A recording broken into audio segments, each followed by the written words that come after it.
That's bulk up. That was not the plan. This isn't even an ice type Pokemon. Why do you have a Medicham? I'm going to go into Tri-Dips. If she uses a psychic type move, she is cheating. Oh god, Ice Punch. I have a confession to make. I've been playing Pokemon Legends Arceus into the ground on this channel, but it may have come at a cost. You see, before that, I was actually in the middle of my first ever Nuzlocke challenge in Pokemon Brilliant Diamond, and, well, there's a case to say I abandoned it for 7 months, on a cliffhanger, in the middle of the 7th gym. God damn, those badges are filthy. But aren't you guys in for a treat, because I'm finishing this Nuzlocke right here, right now. First, let me give you a refresher of the rules and what's happened so far. A Nuzlocke challenge is a way to make Pokemon games more difficult by setting additional rules. These rules only allow me to catch the first encounter in each area, and if a Pokemon faints during my playthrough, it dies. It's gone for good, and I have to put it in my box, and I can't use it ever again. I also have to nickname all of my Pokemon with a self-made theme for this run of nicknames that are gym related, hence the lovely display of names you see here. However, this isn't just a Nuzlocke, it's a hardcore Nuzlocke. That means there's also no healing in battle, the battle mode set to set, and to top it all off, there's a level cap, so I can't level up my Pokemon higher than the next gym leader's ace, making battles way more difficult. Up until this point though, it's gone pretty well. I've only lost one Pokemon, Punchbag the Drifloon, who was savagely, and rather ironically, killed by being punched in the face by a Machoke in the fighting gym. Now though, I'm in the business end of the story, and in the middle of taking on Candice in the 7th gym. So about that cliffhanger I mentioned. When I last left off, I was rolling through Candice's team, having taken out her Snover and annoying dig using Sneasel, but then came Medicham, who immediately used Bulk Up, making an already scary Pokemon to face absolutely frightening. And we all know what happens next. Oh god. Oh wait, that's right. We don't know, do we? And you know what's funny? I accidentally deleted the footage of this battle from this point on. So now to rub it in my face, I have to try and reenact the massacre that followed. Yes, I said massacre. Yeah, so that Ice Punch one-shotted me, and just like that, my favourite Bat Boy was dead. This Medicham put in work against my team, and after Flame Wheel and U-turn from Infernape, it still survived. And the U-turn meant that I needed to now switch into something to take another hit.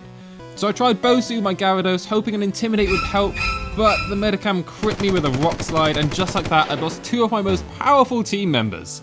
Finally, Infernape took out Medicham with a Flame Wheel, but the damage was already done. Then out came a Bomb Snow, and to be honest, I was petrified of losing Infernape now. So instead of Flame Wheeling, I U-turned out to a low health Pilates, my Bronzong, hoping to resist the hit. But a Blizzard was too much, and he fell too. So now you're thinking at this point, I surely went into Infernape, right? Wrong! Apparently, I still felt like I needed more chip damage, so I went into Burpee's the Skuntank. He got a Sucker Punch off, but at such low HP, any attack would have taken him out, which another Blizzard did to ensure that I lost a 4th team member to Candice, before I finally won the battle with Infernape's Flame Wheel. With that, I had suddenly gone from 1 dead Pokemon to 5 dead Pokemon in the run. Oh, and to add insult to injury, I ran some damage calcs after and found that Flame Wheel would have easily one-shotted the Abomasnow, meaning I could have saved Burpees and Pilates after all. So that sucks, but at least now I have my 7th gym badge and increased level cap. Right? So now I had some serious grinding to do, but first I went to strengthen my team with a few encounters. I initially wanted to add a Spiritomb to my team, but I'm pretty sure Pokemon made it impossible to get a Spiritomb before the Elite Four, with a crazy elaborate encounter method involving speaking to 32 NPCs in the underground network. So I gave up on that. I found Shuttles to Sneasel on Route 217, Abdominal the Shellos at Fuego Ironworks, a Pichu named Electrolyte at Pokemon Mansion, and Bropes the Tentacruel on Route 220. But the problem is, these all had major flaws to them. I can't evolve Shuttles without a Razor Claw, which you can't get until Victory Road. Abdominal has Sticky Hold as an ability instead of Storm Drain. Pichu has a negative speed nature. And Tentacle, well, Tentacle's a tentacle. It's not great. But I did have more options. Back in the underground, I thought it was time to get an encounter there. And when a Gibble presented itself to me, there was no way I could turn down a pseudo-legendary like that. And thus Giga Chad was born. Because look at that jaw. Whoa. I also hatched an egg from Iron Island to add Kaio the Riolu to the squad. And adding fan favourites Astro the Roserade and Pektek the Staraptor back to the squad, I rounded out the team. Now we were ready for storming the Team Galactic building. Being completely honest though, their base was a walkover. Each grunt had teams that were way underleveled for this stage of the game, and their Pokemon were all just Whirlpools, Glameows, and, well, everything else Pektek had a super effective move for. So he pretty much one-shotted everything. But they did at least help us evolve Kaio into Lucario and get us to the big bad boss Cyrus in no time. I mean, I say big bad boss, but 1, who can call that face evil? And 2, why does this powerful, commanding evil team leader only have 3 Pokemon? And none of them are even fully evolved yet. Because of that, Cyrus went down way too easily, like even with level 40s, that was light work.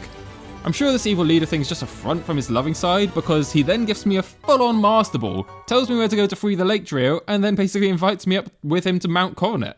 How romantic! But back to the Lake Trio, there's one more obstacle in our way. Commander Saturn is jealous of all the attention Cyrus is giving me instead of him, and so we have one more battle to do. Strangely, Saturn actually had a stronger team than Cyrus did. He even had a fully evolved Pokemon. Oh wow. But alas, it wasn't enough to stop me from steamrolling him, or should I say bulldozing him. And just like that, Team Galactic was finished. Plus, Gigachad evolved into Bite too. Great stuff. I then teased the Lake Trio for a bit about if I was going to release them or not, but they didn't appreciate that because when I finally did release them, I'm pretty sure they cursed me or something. I say that because on my way to Spear Pillar, I then ran into my toughest enemy yet. A jump ledge. This ledge became the most obnoxious thing I have ever experienced in a Pokemon game. As I don't know what the walk spacing is like here, but oh my god, how can it be so hard to walk past the ledge without yeeting myself over it? So, I took my good time with it, went right to the top corner, took one step down at a time, and finally... Oh, you fuck! But I did finally manage to get past it on my 5th attempt, only to find out, hey, I don't have the TM for Rock Climb yet. God, I love this game! So I went hunting for a TM, which I thankfully found buried in a blizzard down from Snowpoint City. Overcame some minor PTSD by creeping past the ledge again, and could finally begin my ascent up Spear Pillar. We took out a few more grunts along the way, but all in all, the only issue was Pectec getting way too close to the new level cap, so I had to replace him with VO2 the Haunter. But we finally made it to the summit and reached the climax of Team Galactic's story. First up was a double battle against 2 grunts, but we were way too powerful for them. So much so that their Stunky even decided it would rather kill itself with Memento than have to face Monkey Bars and Tough Mudder. Which was... dark. And then we were able to witness the reveal of the legendary Pokemon Dialga. Team Galactic had finally brought the God of Time to the field, and you know what that means. 2 more battles before I have to face it myself. First up was another double battle, this time against Galactic admins Mars and Jupiter. But this time, we had our rival Wookiee by our side, adding slightly different dynamic to the battle, because his team is just so bad. Who brings a Munchlax to a boss fight? For that reason, I went out of my way to knock this Munchlax out myself, so that he was forced to bring in a better Pokemon to fight with. And from then on, it was a piece of cake, with Staraptor close combating Purugly, and then my Gigachad come in to finish the job against their Golbax and Skuntank. Job done, no more casualties.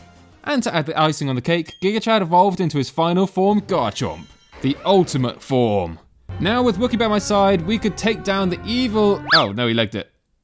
Now with the newly evolved Garchomp by my side, it was time to take down Cyrus and calm Dialga from its rage. Cue the Lake Trio Ex Machina, who not only freed Dialga, but also produced the cutest angry evil boss sequence I think I've ever seen. It's just a baby. But cute baby face aside, our final battle against Cyrus was suddenly a lot scarier than the ones we had a few moments ago. First up was Honchkrow, who we lucked out against as it missed an Air Slash and then used Defog, letting Tough Mudder take it out with 2 Ice Beams and no damage taken. Then came his new addition, Gyarados, a Pokemon my team struggles badly against. So I took advantage of Tough Mudder's Water Absorb ability and Yawn to put Gyarados to sleep and slowly weaken it down until eventually I was confident a Dragon Claw from Gigachad would be enough to finish it off. Then came Cyrus's real problem, Weavile. Gigachad had to run away like its life depended on it, which it did because Ice Moves are a thing, and in came Monkey Bars, who then also had to run away because the Weavile had Dig. Dig meant that I could never risk leaving Monkey Bars out, and the Weavile also outsped everything on my team. I was in trouble. The only thing I could think to do was swap into Lucario when safe to do so, then immediately swap into Astro and hope it went for Dig to try and hit the Lucario. From there I could take a hit and use Toxic on the Weavile to stall it out. But instead, Poison Point activated, which doesn't deal as much poison damage as Toxic, and meant I wasted a move trying to use Toxic on a Pokemon who was now already poisoned. Damn it, Astro! So I just had to stall a little longer. Doing this, both Infernape and Lucario were almost lost to an Aerial Ace, but hung on in there. And VO2's Levitate was an absolute lifesaver to stop Dig doing any damage. Eventually the poison took Weavile down to the red, and the MVP VO2 could finish it off with a Hex. But wow, this battle made me realise how little coverage my team had. Cyrus's final Pokemon was, of course, a newly evolved Crobat. Our team was now in a rough state, but Crobat was no match for our full health Gigachad, and 3 Dragon Claws were enough to kill the Crobat and win us the battle. Just like that, we were back on track, beating another big battle without any casualties. But now for the endgame. With Team Galactic abolished, we had a clear run at Dialga, and a chance to add a legendary Pokemon to our team. So we enter the battle and prepare ourselves to try and do the unthinkable. We run away from it. I'll be honest, it just feels wrong for me to use a legendary Pokemon in a Nuzlocke challenge. I feel like I'm cheating, the stats are just too overpowered. So yeah, I ran away and it was clear the game wasn't ready for that either. Yeah. Ignoring the professor's remarks, we marched on down to the 8th and final gym. Before getting there, I had to switch up my team as we were dangerously close to the level cap once again, and just before Sunny Shore, we squandered the chance to catch a Chatot as I misjudged how strong my Metal Claw was, so I killed it. In Sunny Shore, we met Flint, who tells us about his best bud Volkner, who also happens to be the 8th gym leader. He wants us to cheer him up, and the only way to do so is to bully him and kill all of his Pokemon. So we accepted with no hesitation. We worked our way through the various gym puzzles and trainers, which was okay in the most part because I had a ground type. No! Oh my god. That was too close. So I couldn't use Gastrodon for the rest of the battle, but at least Pike the Snova resisted electric type moves, right? Okay, that's a bit too much damage. Let me just switch out quickly. Yeah, what I failed to mention was that just before this, I decided to use Ingrain. And unknown to me, Ingrain stops me switching out of battle once used. So I had to painfully watch my latest Pokemon fall in one of the most frustrating ways I think I've ever lost a Pokemon. So after unsuccessfully trying to electrocute myself, I had another Ace Trainer send out a non-electric type Pokemon, and, well, this happened. No! How does that one-shot me? But that was the last gym trainer, so after boxing Pike and Abdominal, I grabbed my strongest team to take on Volkner. I led with our specially defensive wall Dwayne to set up a light screen, but Volkner straight away volt switched out into an Ambipom, which was pretty awful news to me, and in fact I almost lost Dwayne there and then to a simple fake out. So instead I went into my physically defensive Tough Mudder to dodge a double hit and then survive another before putting Ambipom to sleep with Yawn. From there Kyo could come in and, well, almost die actually because Ambipom woke up turn 1, but Kyo eventually did the job with 2 Drain Punches.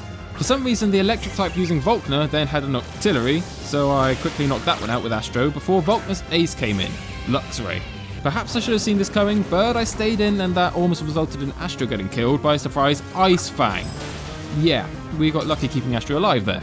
So to resist the next one, we swapped into Monkey Bars and we managed to defeat the Luxray with an all-out close combat. All that remained now was the Volt switching Raichu.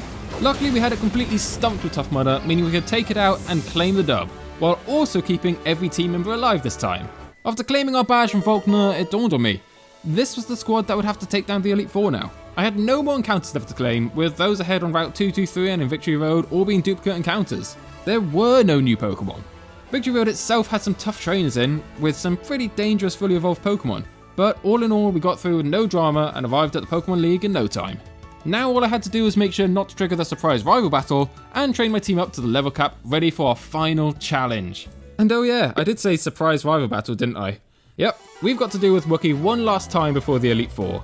He leads with Staraptor as always, and so do we. So we U-turn out of there, and he did something I wasn't expecting.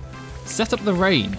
I say strangely because after taking out Staraptor with a Stone Edge, he switched it into Rapidash? A big brain play there from Wookie.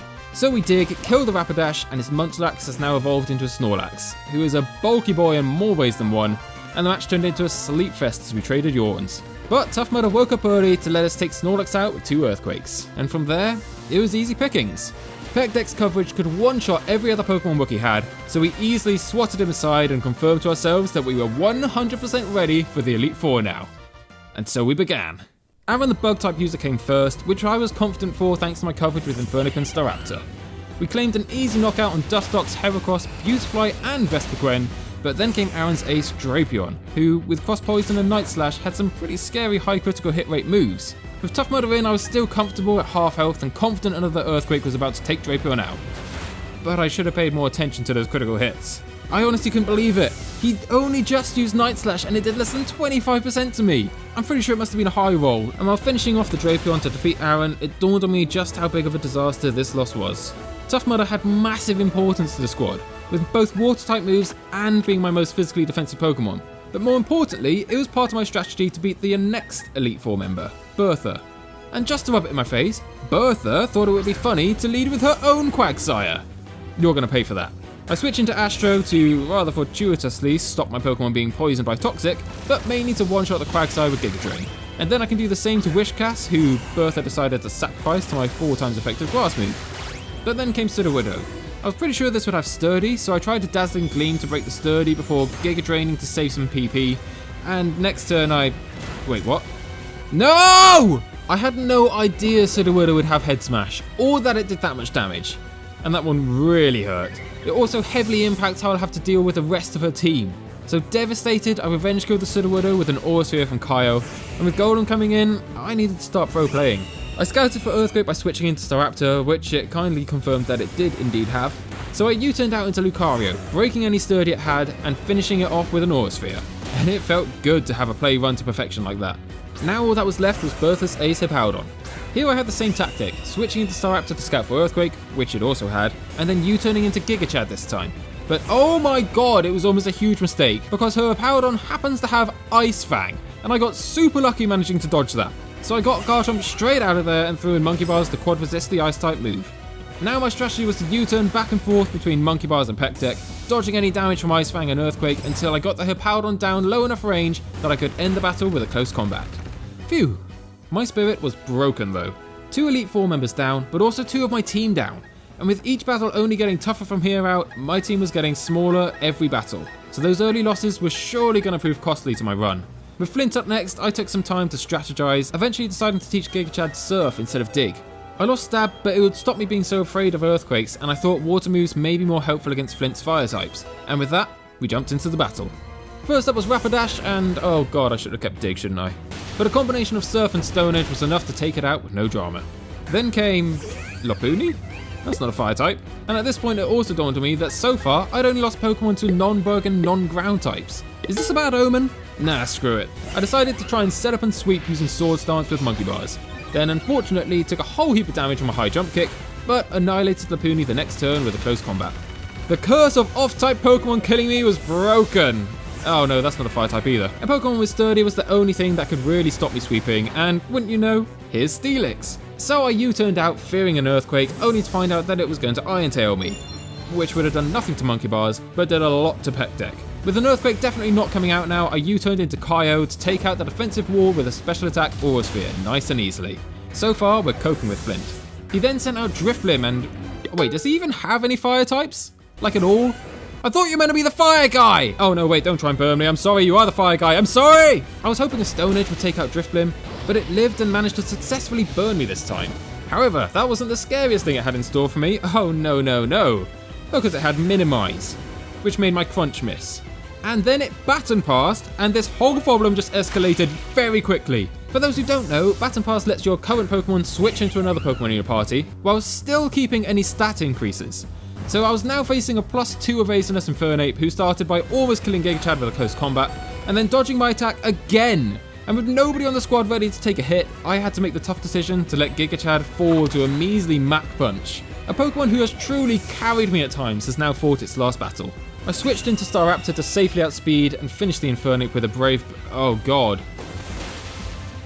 Yep, as it turned out, this is one fast monkey and it outsped the rest of my team. I really felt that was it now.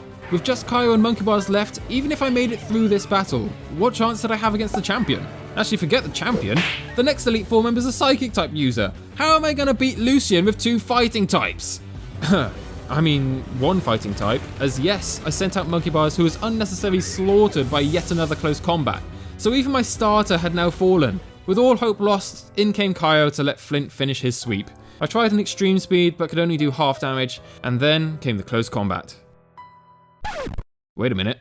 Kaio actually survived as close combat, on 7 health, meaning I could take revenge for my fallen warriors and finish the monkey that took the lives of 3 of my team members.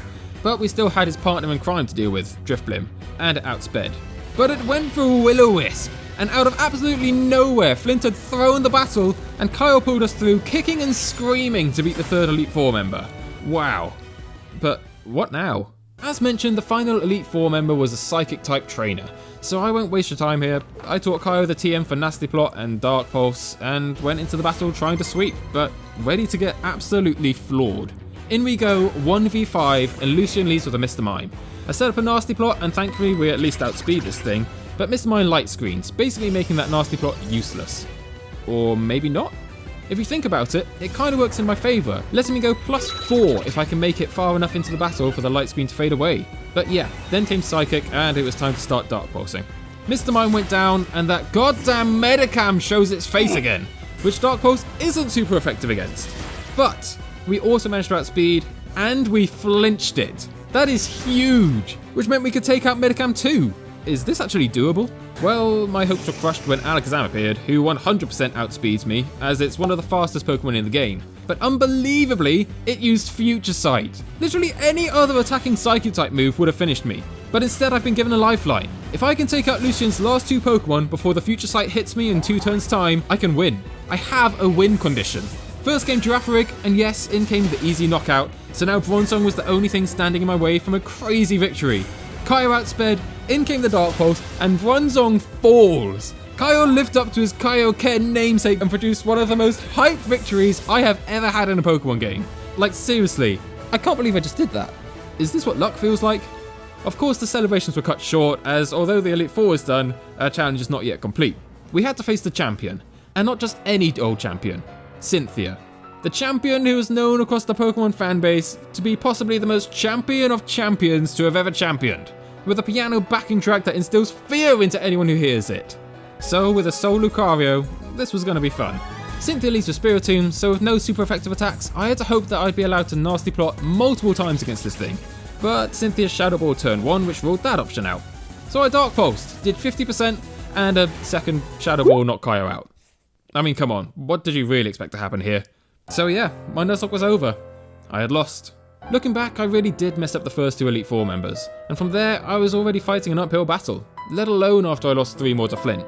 As punishment for my loss, I decided I wasn't deserving to wear the legendary OG Lucas outfit anymore, and that I should be forced to wear this basic Pikachu hoodie from now on, to remind me of my failure and what a fraud I am. I don't even get a hat anymore. I was sure that if I'd made it to Cynthia with my full squad, I would have won. If only I had a second chance. Huh. On my second run, we had some scares, but all in all, the Elite Four was easily dealt with. And yes, we did manage to get to Cynthia with all 6 Pokemon on my squad still alive. So, time to put my money where my mouth is. I chose to lead with Astro as it had Dazzling Gleam, the only Fairy type move on my team. But then the results of that were extremely underwhelming. And then the Spiritomb used Psychic on me, where the results were extremely overwhelming. Giga Chad felt like my best bet from here, and after taking a Psychic, Dragon Claw did enough to put Spiritomb in range for a knockout, until the Citrus Berry activated to put that in doubt.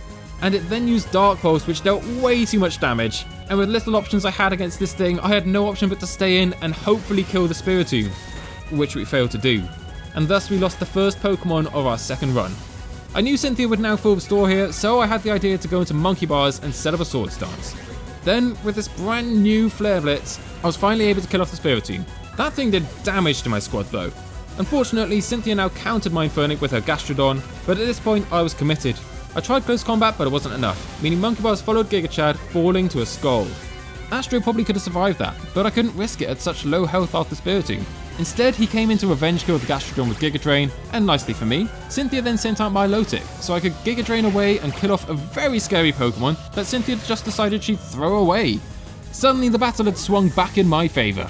Now she tried her own Roserade against mine, to which I decided that's a bad idea, so I switched out into Peck Deck.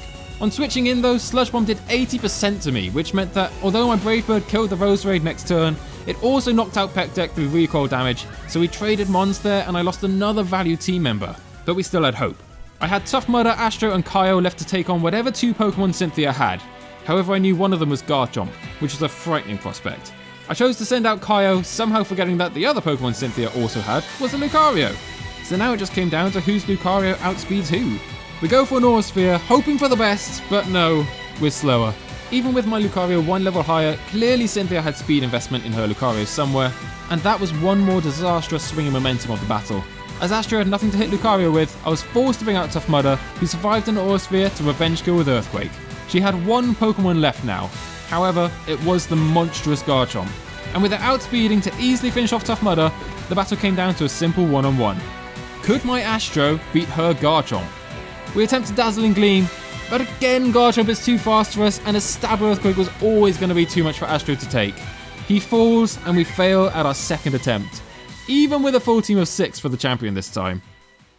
It was a disappointing end to the journey that we started so much promise with, but that's the nature and challenge of Pokemon Nuzlocking. If it was easy to win, then it wouldn't be so fun to do. We got so close, but this time around, I hadn't done enough to win, as Cynthia and her Garchomp were 1 step too much for me. I had to repeat this battle a 3rd and then 4th time before I was actually able to beat Cynthia with this team, and even then I won through a technicality of the affection mechanic. Yeah, it felt like I was basically cheating my way to a win, with Kaio toughing out an Aura Sphere, Monkey Bars dodging a Sludge Bomb, and Tough Mudder also toughing out an Earthquake, and then managing to freeze Garchomp with a 10% Ice Beam. So yeah, I sure felt like an imposter when the grand fanfare played at the end. Anyway, I fully enjoyed doing this Nuzlocke, and I can't wait to do one again soon in the future. So if you enjoyed my struggles and want me to do more, give this video a like and subscribe so you don't miss the next one. Both are greatly appreciated. Oh, and if you think that's the end of Pokemon Brilliant Diamond content on the channel, boy are you wrong. See you in the next videos. We've got big plans.